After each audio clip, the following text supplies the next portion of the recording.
Hello friends, இன்னைக்கு வீடியோவில் சிறுகீரையை பயன்படுத்தி ஒரு நல்ல சூப் ரெடி பண்ண போகிறோம். இந்த சூப் வந்து எதுக்காகன்னு பார்த்தீங்கன்னா வாய்ப்புண் சரியாகிறதுக்கு குடிக்கலாம்.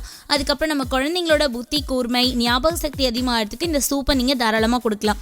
ஸோ வாங்க வீடியோவில் இந்த சூப் எப்படி ப்ரிப்பேர் பண்ணணுன்றதை பார்க்கலாம். இப்போ ஒரு சின்ன பாத்திரத்தில் கொஞ்சமாக நெய் விட்டுக்கிறேன். இந்த நெய் வந்து இப்போ ஹீட் ஆகிடுச்சு. இதில் ஒரு கைப்பிடி சிறுகீரையை போட்டுக்கிறேன். இப்போ இந்த சிறுகீரையை பச்சை வாசனை போகிற அளவுக்கு நல்லா வதக்கிக்கலாம். இப்போ அதில் தேவையான அளவுக்கு கொஞ்சமாக இந்து உப்பு சேர்த்துக்கிறேன். இன்னும் இதை நல்லா வதக்கிக்கோங்க. இப்போ பார்த்தீங்கன்னா இந்த கீரை நல்லா நெய்யில் வதங்கி சாஃப்டாகிடுச்சு.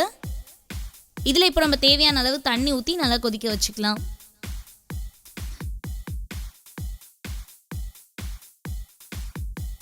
இந்த சூப்பை நீங்கள் அடிக்கடி உணவில் சேர்த்து குடிச்சிட்டு வரும்போது குழந்தைங்களுக்கு ஞாபக சக்தி அதிகமாகும். அந்த மாதிரி பெரியவங்களுக்கு ஏற்படுற நரம்பு தளர்ச்சி பிரச்சனைகளும் சரியாகும். இப்போ இதில் கொஞ்சமாக மிளகுத்தூள் சேர்த்துக்கிறேன். இதை இன்னும் கொஞ்சம் நேரம் நல்லா கொதிக்க விடலாம். முக்கியமாக சில பேர் வந்து டேப்லெட்ஸ் அதிகமாக எடுத்துக்கிறதுனால வயிறு புண், வாய்ப்புண் வரதுக்கு நிறைய சான்சஸ் இருக்குது. ஸோ அவங்களாம் கூட இந்த சூப்பை வந்து உணவில் சேர்த்து சாப்பிடலாம். அது மட்டும் இல்லாமல் இது வந்து கண்களுக்கு ரொம்பவே நல்லதுன்னு கூட சொல்கிறாங்க.